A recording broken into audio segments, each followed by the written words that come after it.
আমরা যা খাই আমরা তাই হয়ে উঠি।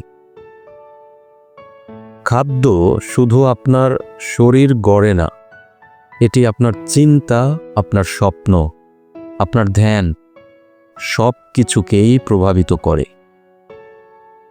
মানুষ ভাবে খাদ্য কেবল শরীরের জন্য জ্বালানি, কিন্তু খাদ্য হলো অস্তিত্বের সঙ্গে আপনার প্রথম সংযোগ। আপনি যা মুখে দেন তা রক্ত হয়ে দেহে ছড়িয়ে পড়ে, মন হয়ে তারপর চিন্তায় প্রবাহিত হয়, আর শেষে তা আত্মায় কম্পন তোলে। খাদ্যের তিনটি স্তর: তামসিক, রাজস্বিক এবং সাত্ত্বিক। প্রাচীন ঋষি ও যোগীরা খাদ্যকে এই তিন ভাগে ভাগ করেছেন। এই তিন রকম খাদ্যের আধ্যাত্মিক তাৎপর্য আমাদের সকলেরই বোঝার প্রয়োজন। প্রথমত হচ্ছে তামসিক খাদ্য, অর্থাৎ অন্ধকারময় খাদ্য।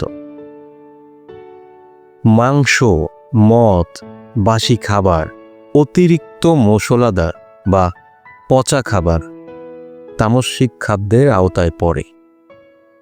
এগুলো আমাদের দেহে ভারী ভাব নিয়ে আসে, মনে অলসতা আনে, আমাদের চেতনা অন্ধকার করে। তামসিক খাবার বেশি খেলে ধ্যান অসম্ভব হয়ে পড়ে। দ্বিতীয়ত রাজস্বিক খাদ্য, অর্থাৎ উত্তেজক খাদ্য। ঝাল, টক, নোনতা, অতিরিক্ত তেলযুক্ত খাবার রাজস্বিক খাদ্যের আওতায় পড়ে। এই খাদ্যগুলো দেহকে চঞ্চল করে, মনে উত্তেজনা আনে, ক্রোধ ও কামনা বাড়িয়ে তোলে। রাজস্বিক খাদ্য খেলে মানুষ সব সময় দৌড়ঝাঁপে ব্যস্ত থাকে। তৃতীয় হচ্ছে সাত্ত্বিক খাদ্য, অর্থাৎ শান্ত ও পবিত্র খাদ্য। শাকসবজি, ফলমূল, বাদাম, দুধ, শস্য জাতীয় খাদ্য সাত্ত্বিক খাদ্যের আওতায় পড়ে। এই খাদ্যগুলো দেহকে হালকা করে, মনে শান্তি আনে, আমাদের চেতনা পরিশুদ্ধ করে। সাত্ত্বিক খাদ্য ধ্যানের জন্য সহায়ক। আপনি যদি সত্যি ধ্যান চান, তবে খাদ্যের প্রথম শর্ত হল হালকা খাদ্য। শরীর হালকা হলে মন শান্ত হয়, আর মন শান্ত হলে ধ্যান গভীর হয়। খাদ্য হল দেহের স্থপতি।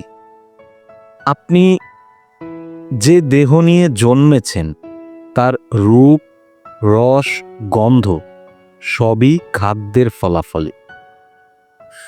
মাংস খেলে মানবদেহে পশুত্ব বাড়ে। উদ্ভিজ্জ খাদ্য খেলে দেহে কোমলতা আসে।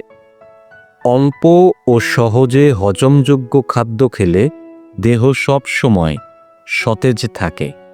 যে মানুষ অতিরিক্ত খাবার খায় তার ভেতরে সব সময় অলসতা জন্মায়। যে মানুষ হালকা খাবার খায় সে খুব সহজেই ধ্যানে ডুবে যায়। খাদ্য সরাসরি মনের সঙ্গে যুক্ত। আপনি যদি ঝাল, মশলাদার খাদ্য খান, আপনার চিন্তাও তীক্ষ্ণ ও আক্রমণাত্মক হবে। আপনি যদি অ্যালকোহল খান, আপনার চিন্তা মেঘাচ্ছন্ন হবে। আপনি যদি ফলমূল ও শাকসবজি খান, আপনার চিন্তা হবে কোমল ও শান্ত। অর্থাৎ খাদ্যই আমাদের মনের ভাষা বদলে দেয়। খাদ্য যৌনতাকেও প্রভাবিত করে। ভারী ও তামসিক খাবার যৌন শক্তিকে নিচের স্তরে আটকে রাখে। উত্তেজক খাবার যৌন কামনা বাড়িয়ে তোলে। সাত্ত্বিক ও হালকা খাবার যৌন শক্তিকে ধীরে ধীরে রূপান্তরিত করে ধ্যান শক্তিতে পরিণত করে। এ কারণেই প্রাচীন ঋষিরা ব্রহ্মচর্যের জন্য সাত্ত্বিক খাবার গ্রহণ করতেন। ধ্যানের জন্য খাদ্য হলো ভিত্তি। আপনি যদি ভারী খাবার খান তবে ধ্যানে বসার সঙ্গে সঙ্গেই আপনার ঘুম চলে আসবে। আপনি যদি হালকা খাবার খান তবে আপনার মন খুব সহজেই নীরব হয়ে যাবে। ধ্যান মানে হলো দেহ, মন ও আত্মার সমন্বয়, আর এই সমন্বয়ের প্রথম ধাপই হলো খাদ্য।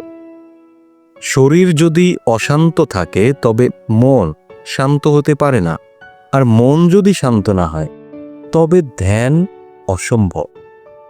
এ কারণেই মাঝে মধ্যে উপবাস করুন। উপবাস মানে শরীরকে শাস্তি দেওয়া নয়, বরং শরীরকে বিশ্রাম দেওয়া। যখন আপনি উপবাস করেন তখন আপনার শরীর হজমের জন্য শক্তি নষ্ট করে না, সে শক্তি তখন ভেতরের শোধনে ব্যবহার হয়। উপবাস শরীরকে পরিশুদ্ধ করে, মনকে পরিষ্কার করে, ধ্যানকে সহজ করে। কিভাবে আমাদের খাদ্য গ্রহণ করা উচিত? প্রথমত, সচেতনতা সহকারে খান। খাওয়ার সময় কেবল খান। গান শুনে, গল্প করে বা মোবাইল দেখে খাবেন না। প্রতিটি গ্রাস ধীরে ধীরে চিবিয়ে খান। দ্বিতীয়ত, অল্প খান। শরীরকে 70 ভাগ ভরান, 30 ভাগ খালি রাখুন। এই খালি জায়গাটাই শরীরে হালকা ভাব এনে দেয়। তৃতীয়ত, প্রকৃতির খাবার খান। যত কম রান্না, যত কম প্রক্রিয়াজাত, তত ভালো। প্রকৃতির কাছাকাছি খাবারই জীবনের কাছাকাছি নিয়ে যায়। চতুর্থত, কৃতজ্ঞতা সহকারে খান। প্রতিটি খাবারের ভেতর সূর্যের আলো, মাটির শক্তি, প্রকৃতির অসীম দান আছে। তাই খাওয়ার আগে কৃতজ্ঞ হন। তাতে খাবার ও মন দুটোই পবিত্র হয়। আপনি যদি ধ্যানে প্রবেশ করতে চান তবে আপনার খাদ্যই আপনার প্রথম ধ্যান। আপনি কি খাচ্ছেন, কিভাবে খাচ্ছেন, তার উপরই নির্ভর করছে আপনার চেতনা কোন দিকে যাবে। আপনি যদি তামসিক খাবার খান, আপনি নিচের দিকে নামবেন। আপনি যদি রাজস্বিক খাবার খান, আপনি দৌড়ঝাঁপে ব্যস্ত থাকবেন। আর আপনি যদি সাত্ত্বিক খাবার খান, আপনি ধীরে ধীরে ধ্যানে প্রবেশ করতে পারবেন। সুতরাং বোঝা যাচ্ছে, খাদ্য কেবল শরীরের জ্বালানি নয়, খাদ্যই হলো আপনার আত্মার বীজ। শরীর যা খায় মন তাই ভাবে, আর মন যা ভাবে আত্মা তাই স্বপ্ন দেখে।